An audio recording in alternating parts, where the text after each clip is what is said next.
Baik, Assalamualaikum warahmatullahi wabarakatuh. Jadi, pada video kali ini, kami akan menjelaskan terkait dengan UAS jaringan komputer, yang dimana itu menjelaskan terkait dengan topologi jaringan dan juga sniffing.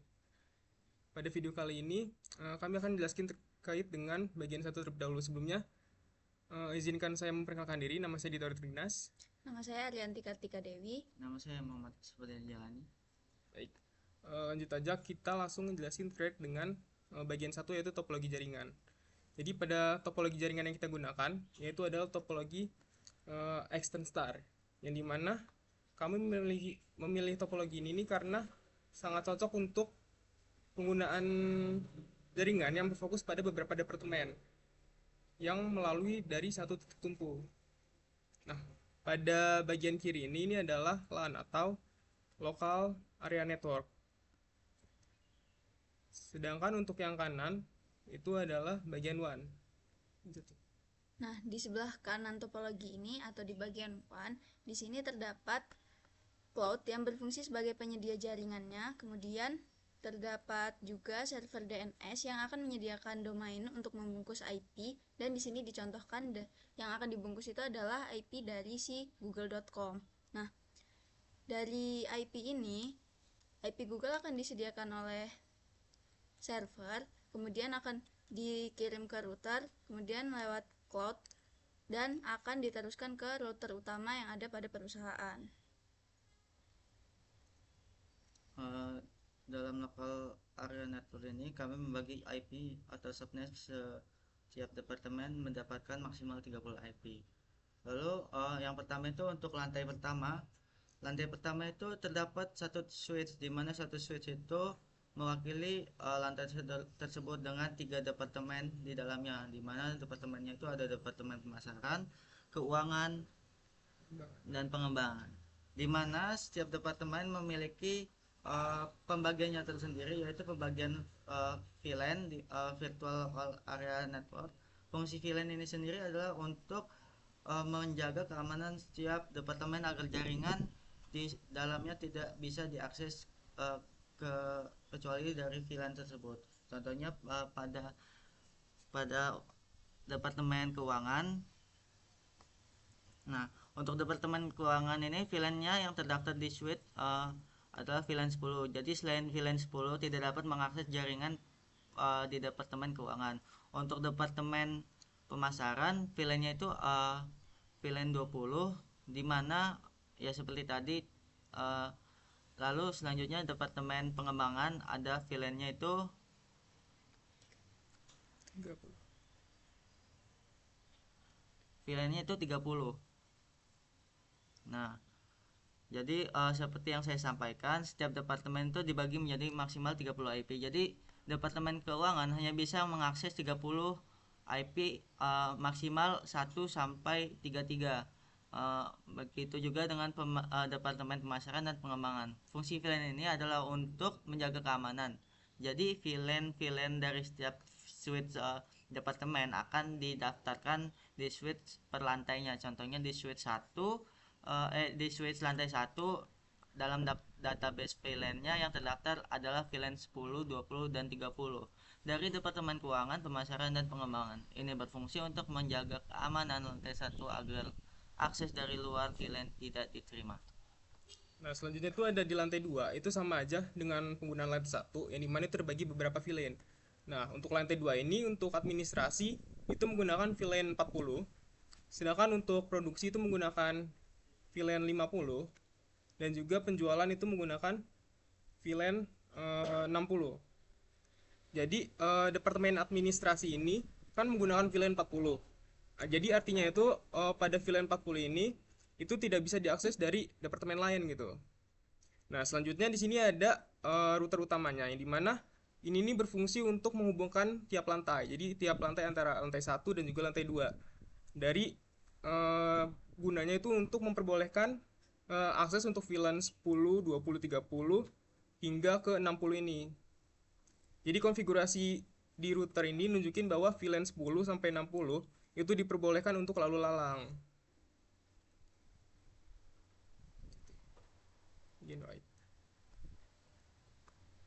Selanjutnya itu pada bagian web-nya bakal dijelasin sama Arianti. Baik, lanjut ke bagian WAN atau Wide Area Network, yang mana di sini akan dijelaskan bagaimana local area network ini bisa terhubung ke internet. Nah, jadi yang pertama itu kita akan menggunakan server DNS. Dan server DNS ini berguna untuk menyimpan nama domain yang berisi IP dari server. Nah, dicontohkan di situ adalah Google. Nah, IP Google di sini dideklarasikan sebagai 10.10.10.1. Kemudian dalam server ini kami akan menyimpan alamat IP dari google.com ini dengan tab record A dan detail 10.10.10.1 tadi. Jadi pengguna dapat mengakses google.com itu melalui IP-nya.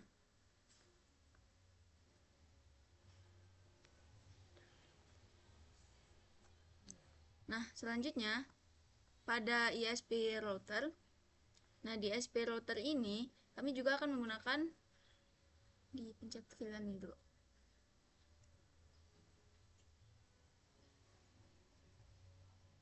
Nah, pada DNS server ini di sini maksud saya pada di ISP router di sini terdapat VLAN 8 dan juga VLAN 9, yang mana VLAN 8 ini memiliki IP 8.8.8.1 untuk memperbolehkan server DNS lewat ke ISP. Nah, VLAN 9 agar server, kalau fungsi VLAN 9 itu sendiri itu berfungsi agar server seperti Google itu dapat melewati ISP dari router. Selanjutnya, ISP dari router itu akan mendapatkan IP public dari cloud, yaitu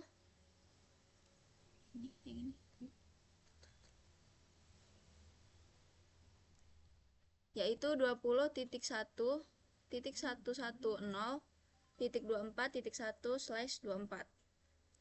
Nah, itu akan terhubung ke cloud, kemudian ke cloud, kemudian ke DSL modem. Lalu, setelah dari modem ini akan terhubung ke router utama. Baik, di sini akan dilanjutkan. Jadi pada router utama, di situ terdapat pengaturan akses list untuk departemen ini agar ada beberapa departemen itu bisa akses ke internet dan juga 2 departemen itu dia tidak bisa akses ke internet. Yang mana akses itu berupa akses list 101 permit IP. Nah, IP yang dikasih akses 101 ini yaitu IP dari departemen. Yang pertama itu dari Departemen Pemasaran dengan IP 192.168.1.32.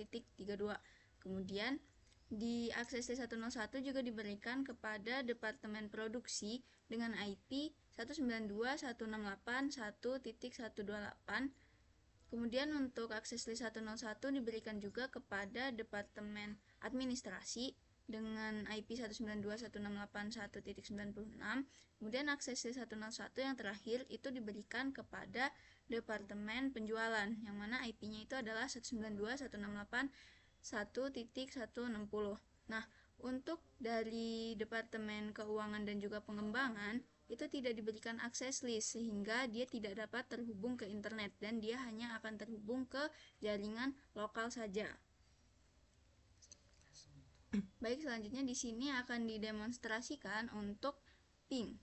Nah, di sini di komputer di Departemen Keuangan kita akan mencoba ping ke google.com yang mana dia tidak diberikan akses di 101 dari router utama.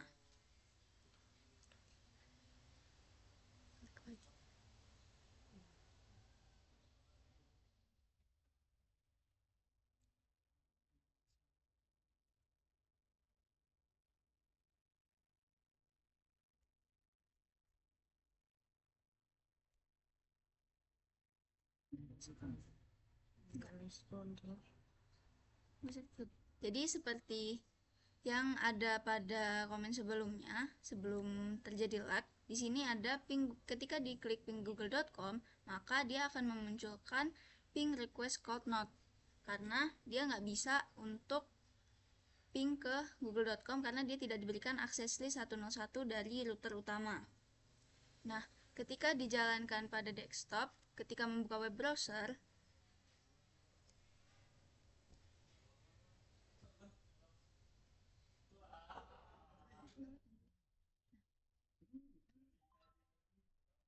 ketika mencoba mengakses google.com dari PC dari Departemen Keuangan, ini juga tidak akan bisa.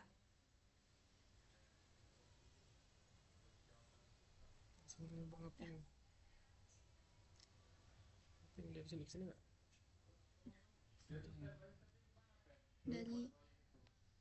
Nah, di sini juga kalau untuk dia mengakses di seperti yang saya katakan sebelumnya, dia akan bisa ping ke departemen lain. Nah, di sini akan dicoba untuk ping ke departemen apa ya? Ke departemen pengembangan. Itu 192.168.1.64. Nah, di sini bisa untuk antar departemen, bahkan tidak terjadi masalah karena dia hanya dibatasi untuk akses internet saja, tidak untuk ke departemen-departemen lain atau yang berada dalam jaringan lokal itu sendiri. Nah, selanjutnya ini kita bakal nyoba untuk ngeping ke beda lantai. Yang dimana di sini saya bakal mencoba untuk ngeping dari pemasaran, departemen pemasaran ke departemen produksi.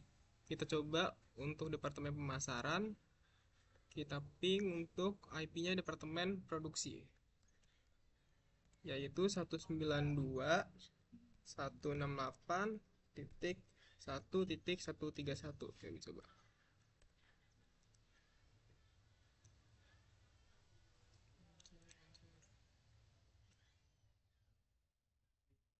Nah, di sini terdapat request timeout untuk pertama kali. Itu sebenarnya itu hal wajar.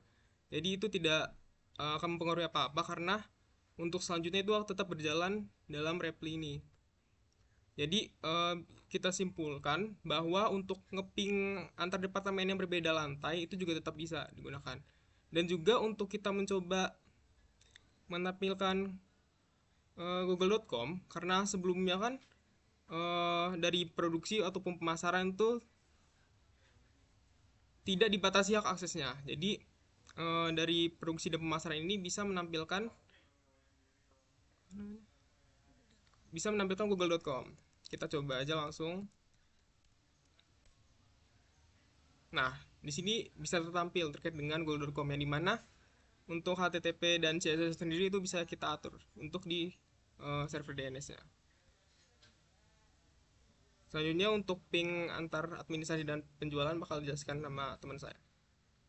Jadi untuk selanjutnya ini kita akan mencoba untuk ngeping dari lantai 2, dimana kita akan ngeping dari departemen administrasi akan kita ngeping ke departemen penjualan dengan IP-nya 192 berapa? 168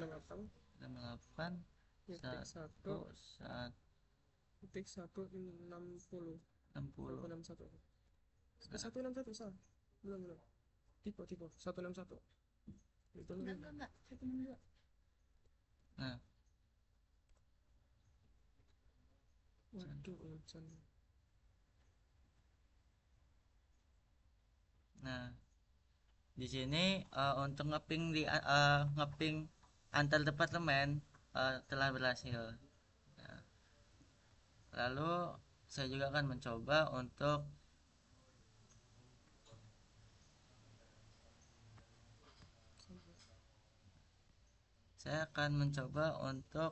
masuk ke Google.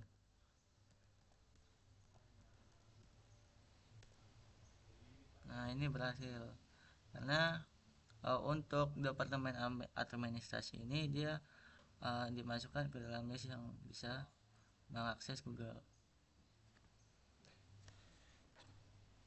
Nah, selanjutnya juga kan yang terdapat batas akses itu adalah keuangan dan pengembangan. Kita di sini belum mencoba terkait dengan ngeping ke server Google itu dari PC yang bisa diakses.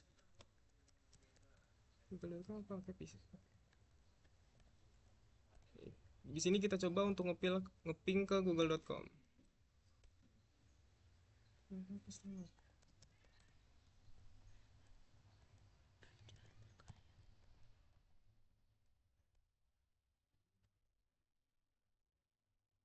Nah, ini mana IP dari google.com tersebut itu kan sudah diatur bahwa IP-nya itu adalah 10.10.10.2. Jadi dia tetap bisa mengakses pingan dari si PC7 ini yang ada di departemen produksi.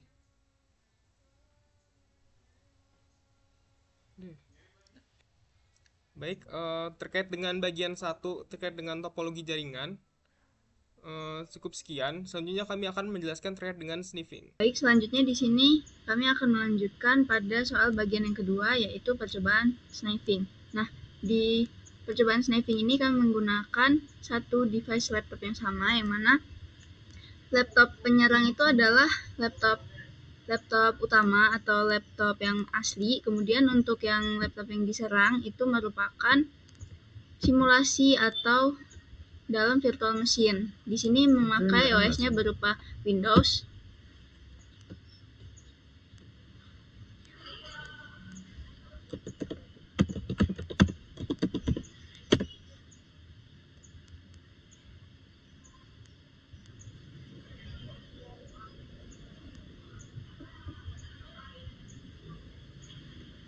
Nah, pada Windows yang korban atau yang diserang itu harus dipastikan dulu bahwa dia memiliki koneksi internet yang sama dengan laptop si penyerang. Kemudian kita akan mencoba di laptop si korban itu simulasinya menggunakan website yang not secure, atau kami menggunakan login test.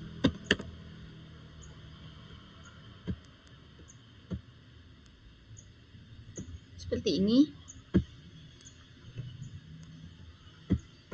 Kami akan mencoba memasukkan data.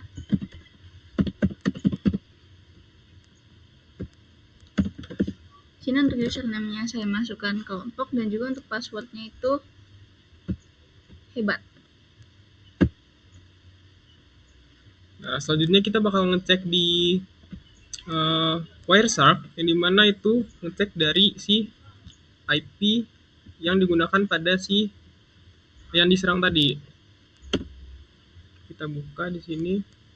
Nah, IP-nya itu adalah kan ini nih, IP pengguna yang diserang tadi itu adalah 192.168.231.203. Nah, yang dimana di sini langsung terlihat di HTML formnya ini username yang digunakan tadi itu apa, dan juga passwordnya itu menggunakan apa. Jadi username yang digunakan tadi itu adalah kelompok, dan passwordnya itu bakalan terlihat hebat. Nah, jadi di sini sebagai pembuktian apakah benar dia itu IP-nya 192.168.231.203 itu di laptop korban. Coba kita pergi ke command prompt, kemudian ketikkan IP config untuk mengecek IP dari laptop ini. Dan ternyata benar, di sini adalah IP-nya itu 192.168.231.203 dan sama dengan yang ada di laptop si penyerang. Nah, untuk mencegah hal ini terjadi pada laptop korban, itu kita bisa melakukan pemeriksaan dulu terhadap web yang kita ingin masuki. Apakah web itu not secure atau secure? Jadi di login page tadi itu webnya itu ditampilkan bahwasanya itu webnya not secure, berarti web itu ya keamanannya kurang. Lalu untuk web yang secure itu dia ada tampilan gambar gembok seperti itu. Nah, jadi sniffing itu sendiri sebenarnya bukan merupakan teknik hacker atau apapun. Sebenarnya sniffing ini dia itu berada di tengah-tengah antara dua PC. Jadi bisa diibaratkan di sini adalah si IP korban, di sini itu ada dilakukan sniffing, di sini adalah IP si penyerang. Jadi bukan penyerang, maksudnya kayak gitu aja. Ulang. Jadi sniffing itu diibaratkan dia itu hanya dia sebagai seorang pengintip yang mengintip suatu paket yang dikirimkan. Jadi misalkan dari sini ini IP source-nya atau dia itu berasal dari 192.168.231.203 dan akan dikirim ke IP 44.228.249.3. Nah, di tengah-tengah pengiriman ini dia itu karena dia tidak secure, informasi pengirimannya dapat dilihat secara bebas melalui Wireshark ini. Jadi di sini juga bisa dilihat saat kita klik follow. Nah, di sini akan tampil dia itu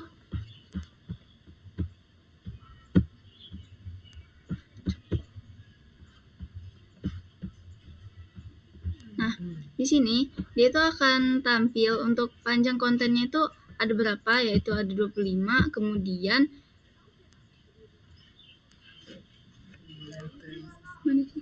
nih, nah untuk waktunya juga di sini tertera. Nah, di sini waktunya itu pada hari Minggu tanggal 22 Juni 2025 jam 7.35 waktu GMT. Di situ dia melakukan sebuah login di website login test PHP, kemudian dengan username-nya itu kelompok dan juga password-nya itu hebat. Nah, dari sini kita juga bisa melihat kan bahwa penggunaan login yang kita gunakan tuh harus aman atau tidak. Nah, itu ada cara pencegahannya, yang dimana kita tuh bisa menggunakan yang namanya VPN. Jadi VPN itu berguna untuk mengubah IP kita menjadi IP tujuan yang ada gitu. Jadi intinya adalah IP yang kita gunakan ini tidak akan terdeteksi dengan penggunaan VPN tersebut.